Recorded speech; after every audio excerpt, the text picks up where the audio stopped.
Good morning, garden friends. It's Heather at Bush Poppy Farm. I am very low energy today. I don't know, doing too much, I guess. But I'm going to be working at home today in the home garden because it's going to be 94 degrees today, 98 degrees tomorrow. So very hot, and my home garden stays shaded for a good portion of the morning. So I'm going to get stuff done here. Sunday, Mike and I will go back out to the farm and finish the hoop house. So all that's good.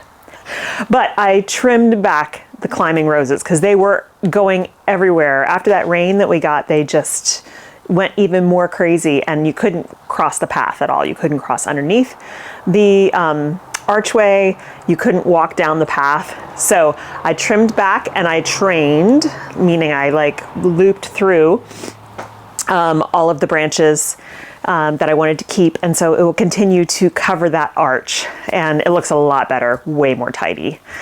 So now I am just starting to clear out the dahlia bed because that area is going to become orchard. So I want to start getting that all cleared out, and then I'm going to plant the blackberry bushes that have been healing. They've been healed in our vegetable bed. So I want to get those planted and figure out what I'm going to do with the blueberry bushes, because those need acidic soil, and we have extremely alkaline soil. So our soil here is about an 8, a pH of 8. That's really alkaline. In fact, it's amazing that I can grow azaleas and camellias on our front walk. And the reason I can do that is that I treat with elemental sulfur every year. Now, up until about 2 years ago, we had, a lawn team coming through, and they would mow the grass, which we don't have very much of anymore. And they would blow the leaves and all that kind of stuff and carry it all away. And we thought, well, let's stop doing that for a couple of reasons. One, we can get an electric mower, a battery operated mower, and do the little bit of grass we have ourselves. And two, we wanted all of the leaves and all of the detritus from the trees, especially the redwoods, to stay in our soil because that feeds the soil. Well, the wonderful thing about redwoods is that they are acidic.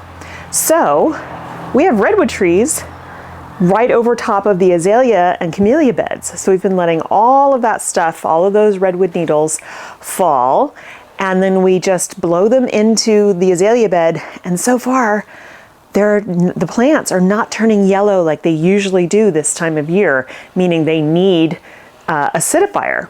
So I'm hoping that by doing this, letting the redwoods acidify the soil for us, we won't have to purchase elemental sulfur anymore, and that the azaleas and the camellias will just be happy.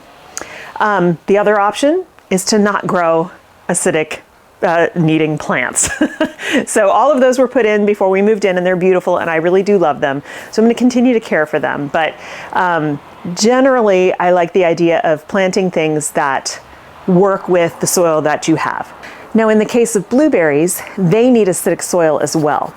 I have 3 blueberry bushes at this point, but they are in giant pots in acidic soil. So I buy bagged soil that is typically labeled for azaleas and camellias, and I plant those blueberry bushes in those giant pots, and they just stay in there for their lifetimes. And they're huge, huge pots, so plenty of room for them to grow and expand. And they've done great. We get lots of harvest off of those. So I have 2 new blueberry bushes that I'm not going to put in the ground because, like I said, our soil is very alkaline. So I need to go get new pots.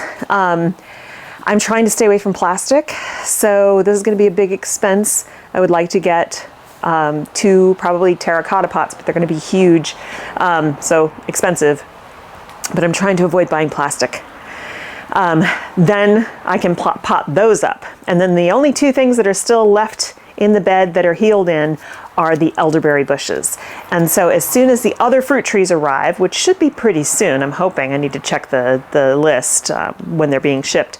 But as soon as those arrive, then I can get the orchard set up. And that's going to involve lots of cardboard, lots of wood chips, and getting those plants really comfortable in the ground to go into winter, where they will lie dormant and then next year, hopefully, start producing for us. So to give you an idea of what's going on in the home garden, it's the tomato bed. Still looking amazing. Lots and lots and lots of tomatoes on there. But most of them are green. I did just harvest a whole bunch of red ones, but pretty soon this bed's gonna need to get cleared out because all my garlic has arrived and I wanna get it planted. But I can give this another month. Over here is the bed that we've got everything healed in. These are the Triple Crown thornless blackberries. These are the ones that are gonna get planted. And then we've got the blueberry bushes here, and then the 2 elderberries. This is asparagus, so that's gonna go in the ground right over here where there is currently sweet potatoes once we pull those out. I still need to train these blackberry bushes. You can see how much they've grown this year. And then there's 2 of the blueberry bushes that we have, and they're in those giant plastic pots, which again, I'm trying to avoid. I also have this one here, and this is a older plastic pot that I already had, so it's in there. So I just got to find a good spot for the new ones and get some good terracotta. Here is our onion and beet bed. So the onions are coming along. The ones I sowed from seed aren't really doing anything yet. A little bit, but not much. Those are the beets. They're doing okay. I think they'll continue to grow. Under here, we sowed the radishes and the carrots. Radishes definitely coming up. I've already thinned them once. The carrots, way back there, it's kind of hard to see, are just starting to come up as well. I'm going to give them a little bit more time before I thin them. But that's the reason I cover this. You see how nice and moist the bedding is, because when the sprinklers go off in here, the row cover keeps everything nice and hydrated. Good gravy, it's hot. Now I need to go to the greenhouse and make sure everything is watered, because since it's going to be 94 or so air temperature here today, that means in the greenhouse it's going to be over 100. So I need to make sure everything is watered deeply. Same thing with all the containers on the patio, so now it's a watering chore. The thing about soil blocks is when you water them, you want them to soak up water but not sit in water. So with these trays, what I do is I fill them with water all the way, making sure both sides have it, and then I let them sit for, I don't know, 10 minutes or so to soak up all the water, and then I dump out what's left. And if they still look dry, then I actually add more water. But the thing I really love about these big trays is that, yeah, I could fill this cavity with water, but then there's a lot of waste because I end up pouring out a lot. So what I do instead is I fill one of these trays with water. I pick this up so you can see the holes through there. I set it down in the water. The soil blocks soak up water. Then I drain it out, put it back in here, stick it back on the shelf. It's a really fast way to get these things watered, get them moist. Also, if it's fertilizing day, I just put the liquid fertilizers in here with the water. That's the fish emulsion and the kelp. And then they can just dip and get fertilized like that. It's super fast, super easy, very much better way to do it than just pouring into the trays.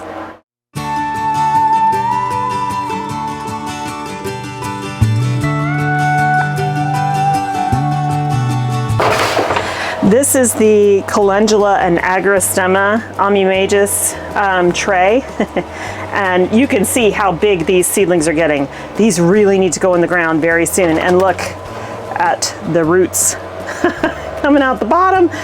So that's why I've got to get stuff ready to go at the farm. They'll be okay for a little while longer as long as I keep fertilizing them, but they need to go in the ground. And I really don't want to have to bump them up to 4-inch pots.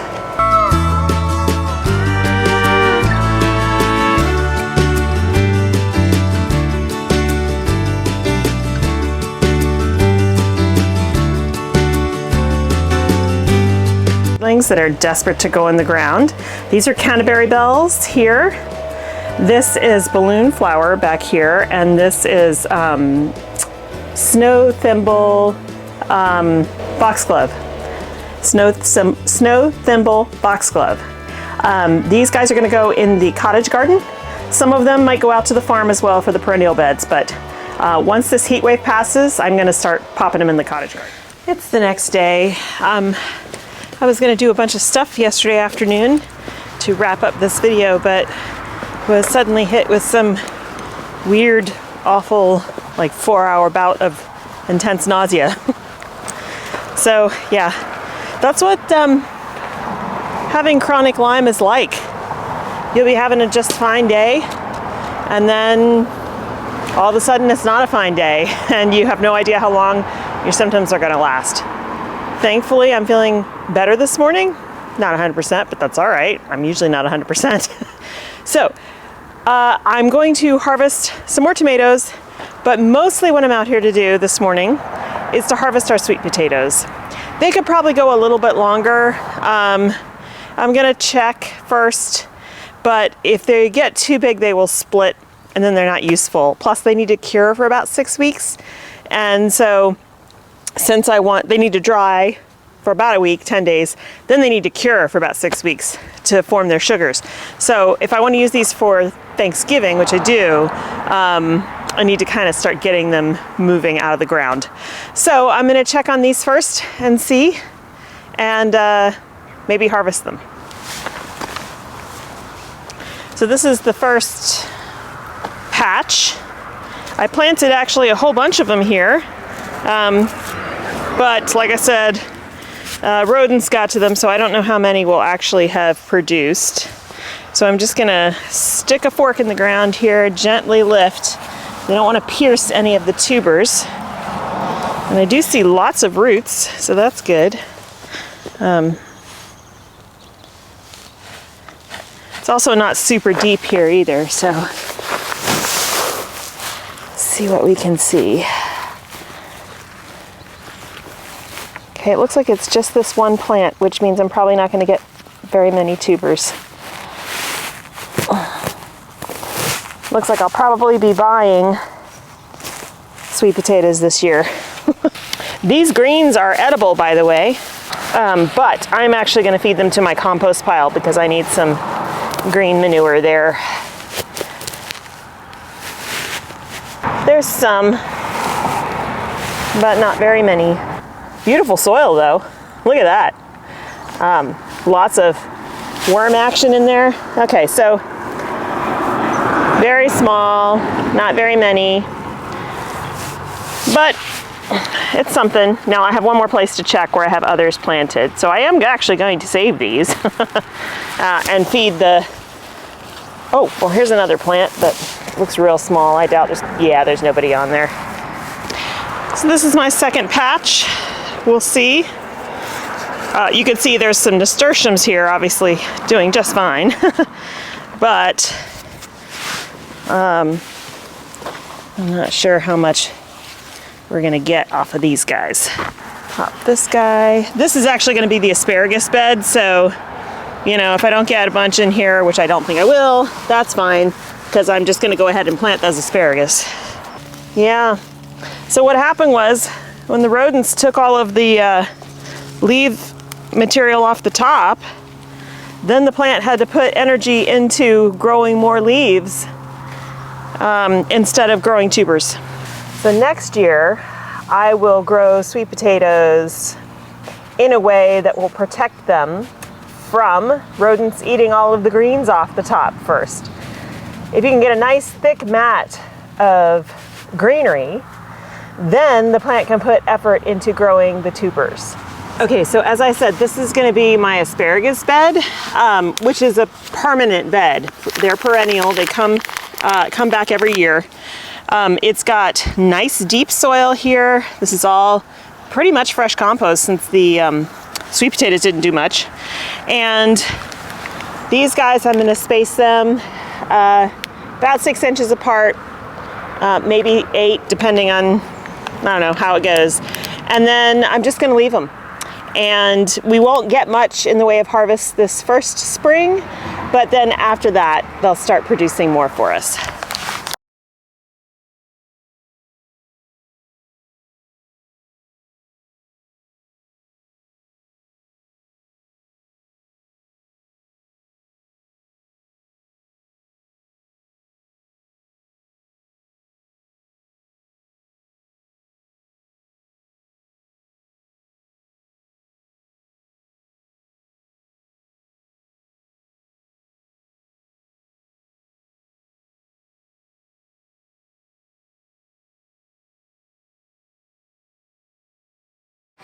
So how am I going to keep the rodents off of this newly planted asparagus bed? I'm going to use the handy dandy Repels All. I've used this, I talked about this before. Again, it is animal repellent granules, putrescent whole egg solids, cloves, garlic oil. That's literally all it is. So for us, it smells like garlic, but for them, apparently it's pretty noxious. Anyway, this stuff really works if you've tried it and you say, oh, it didn't work at all. Just like anything, when it comes to treating, just like when I was talking about mealybug infestations, you have to keep doing it. You can't just apply it once and assume that's it. You know, as it rains or as the sprinkler hits it, this stuff will start to dissolve. So you need to keep applying, but it does work. And I didn't put it down when I planted my sweet potatoes, and I didn't keep up never applied it. So, you know, there's part of the proof it worked with my ranunculus. I just had to be diligent and keep applying it. So I'm going to do that this morning. Put it down, come back out here every, I don't know, 4 or 5 days, check on it, and let these guys get really established.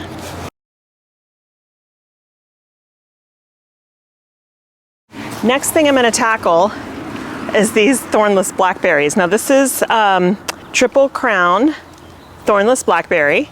It is a semi-erect variety, so it will grow upwards, but it will also droop, as you can see here. And then when it droops in places where it connects to the ground, see if I can find you that example. Oh, here. It will root itself in, right? So this is another blackberry plant right here. I'm actually going to take this cutting and plant it. There's no point in wasting that. So I'm going to cut it off right here. Yep. And I'm going to stick that in the ground. Normally, I would wait until the very early spring, like January, February, to start pruning. But this is their second year. They've grown so much that I want to make sure that I remove the things I need to remove. And it's easier to see that right now for me when the leaves are still on. So these blackberries, they fruit on last year's wood. So all of the canes that they produced last growing season gave us fruit this year, and they will never produce again. So those need to be removed. And it's way easier to do that now because I can see where those fruits are. Now it also produces new canes like this year that obviously did not produce fruit this year, but they will produce fruit next year. I'm going to take back some of the length, leave them at about 3 to 4 feet long, try to weave them into the fence, and then in the early spring, so between now and when our first frost is at the end of November, early December, they will start putting on some lateral branches off of these branches.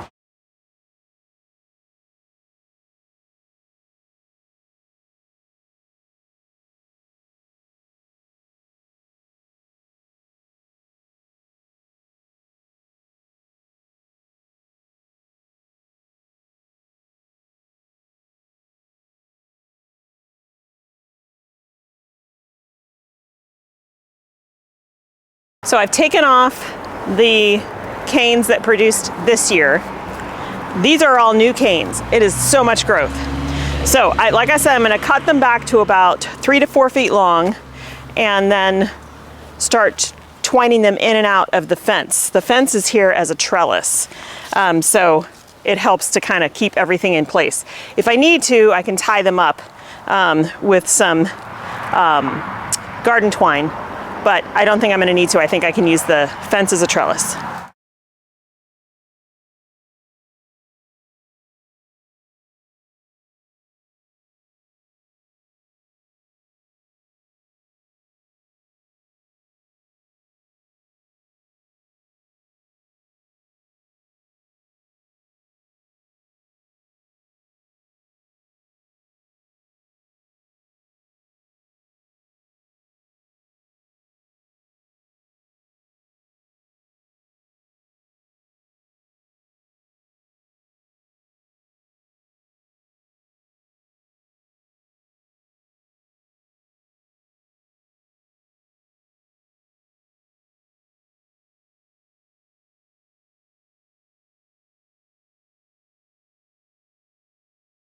Projected high today is 98, which probably means 100, and it's already hot. So I'm going to, I have more things to transplant out, more broccoli, cabbages, cauliflower, I think some Brussels sprouts too, and some Chinese greens.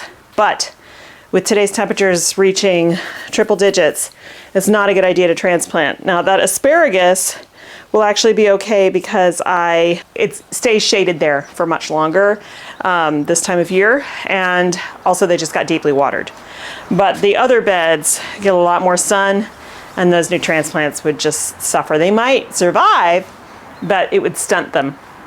So they're gonna hang out here in the garage until tomorrow when it's cooler, and then I'll transplant them. So now what I'm gonna do is hop in the backyard and take all of that material I just cut, all the green material, and restructure my compost pile again because it's just not heating up. Clearly it needs more nitrogen. So I'm hoping that all of that fresh green material will help kickstart the process.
So hopefully that will get the compost going.